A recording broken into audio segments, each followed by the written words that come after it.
অসমৰ সাম্প্ৰতিক পৰিস্থিতিৰ সময়ত অসমীয়া জাতিৰ বিৰুদ্ধে এগৰাকী মিয়া যুৱতীয়ে তুচ্ছ তাচ্ছিল্য মন্তব্য কৰাক লৈ তীব্ৰ প্ৰতিক্ৰিয়া টাইপাক কেন্দ্ৰীয় কাৰ্যকৰী সভাপতি ৰুদ্ৰসাগৰ বুঢ়াগোহাঁইৰ।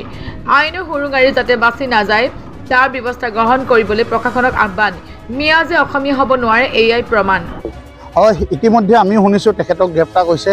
অকল গ্ৰেপ্তাৰ কৰিলে হ'ব জানো? ভৱিষ্যত দিনত তেওঁক দেখি বেলেগেও এনেকুৱা ধৰণৰ মন্তব্য কৰিবলৈ কুণ্ঠাবোধ নকৰিব। সেইকাৰণে তেওঁক আইনৰ যাতে সুৰুঙালৈ তেওঁ পাৰ হৈ নাযায় এই ব্যৱস্থাটো কৰিব লাগিব। আৰু তেওঁ যি অসমীয়া আইক লৈ এনেকুৱা বক্তব্য ৰাখিছে তাৰ বাবে কঠোৰৰ পৰা কঠোৰতম শাস্তি পাব লাগে। আৰু ভৱিষ্যত দিনত তেওঁক দেখি যাতে কোনো ইউটিউবাৰে অসমীয়া আইক লৈ অসমৰ জনসাধাৰণক লৈ যাতে এনেকুৱা মন্তব্য নকৰে তাৰ বাবে আমি টাই আহোম যুৱ পৰিষদে স্পষ্ট ভাষাৰে তেওঁলোকক দাবী উত্থাপন কৰিছোঁ। যদি কৰে তেতিয়া আমি টাই আহোম যুৱ পৰিষদে তেওঁলোকৰ ওপৰত বিহিত ব্যৱস্থা নিজাববীয়াকৈ বিহিত ব্যৱস্থা ল'বলৈ আমি বাধ্য হ'ম।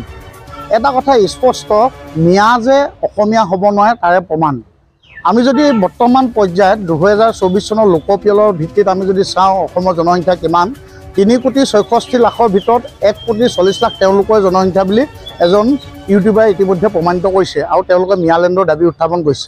আমি টাই আহোম যুৱ পৰিষদে স্পষ্ট কৰি দিওঁ যে তেওঁলোকে যি দাবী উত্থাপন কৰিছে এই দাবী কেতিয়াও বাস্তৱত পৰিণত নহয়। আমি যেতিয়ালৈকে জীয়াই আছোঁ বা অসমীয়া ৰাইজ যেতিয়ালৈকে জীয়াই আছে, অসমীয়া আইক ভাল পোৱা ৰাইজ যেতিয়ালৈকে জীয়াই আছে, তেওঁলোকৰ এই বাস্তৱ সপোন কেতিয়াও বাস্তৱত পৰিণত হ'বলৈ নিদিয়ে। আৰু এটা কথা স্পষ্ট আমি কৰি দিওঁ, তেওঁলোকে যিবোৰ সপোন পুহি ৰাখিছে জনসংখ্যাৰ বিস্ফোৰণৰ ক্ষেত্ৰতে অসমত অসমীয়াসকল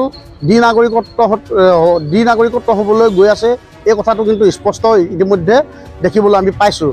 আৰু মুখ্যমন্ত্ৰী ডাঙৰীয়াই যিসকল লোকক অবৈধ বাংলাদেশী যিসকল লোকক মিয়াসকলক উচ্ছেদ কৰিছে, আমি পোনপ্ৰথমে আমি টাই আহোম যুৱ পৰিষদে সমৰ্থন জনাইছোঁ।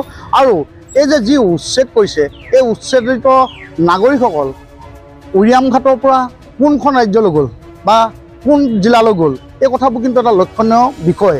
আমি মুখ্যমন্ত্ৰী ডাঙৰীয়াক এটা অনুৰোধ জনাইছোঁ, আপুনি অকল উচ্ছেদে নহয় তেওঁলোকক ধৰি বিতৰণ কৰা এটা ব্যৱস্থা কৰক, নহ'লে অসমখন তেওঁলোকে খুলি খুলি খাবলৈ ইতিমধ্যে আগবাঢ়িছে। আমি য'তেই দেখোঁ মিয়াসকলৰ কথা যদি আমি কওঁ, য'তেই দেখোঁ ক'ৰবাত এটা যদি ধৰ্ষণৰ কাণ্ড হয় কোনে কৰে? মিয়াসকলে কৰে।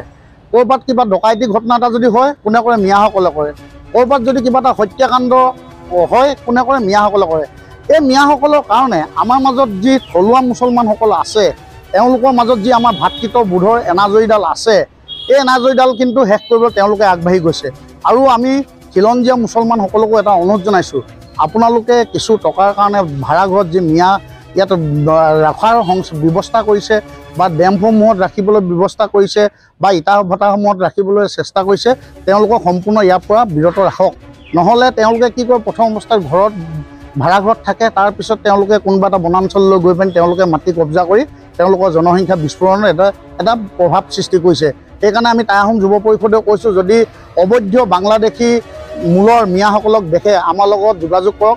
আমি টাই আহোম যুৱ পৰিষদে আপোনালোকৰ সহায় সহযোগ লৈ পিনি তেওঁলোকক বিতৰণ কৰাৰ ক্ষেত্ৰত আমি সহায় সহযোগিতা আগবঢ়াম। আৰু মুখ্যমন্ত্ৰী ডাঙৰীয়াকো এটা টানি অনুৰোধ জনাইছোঁ, অকল বিতৰণ নহয় বা তেওঁলোকক অকল অবৈধ নহয়, এটা বিতৰণ কৰি যেনেকৈ কাটা তাঁৰৰ তলেদি আহিছিলে তেওঁলোকক পঠিয়াই এটা ব্যৱস্থা কৰিবৰ কাৰণে অনুৰোধ জনাইছোঁ।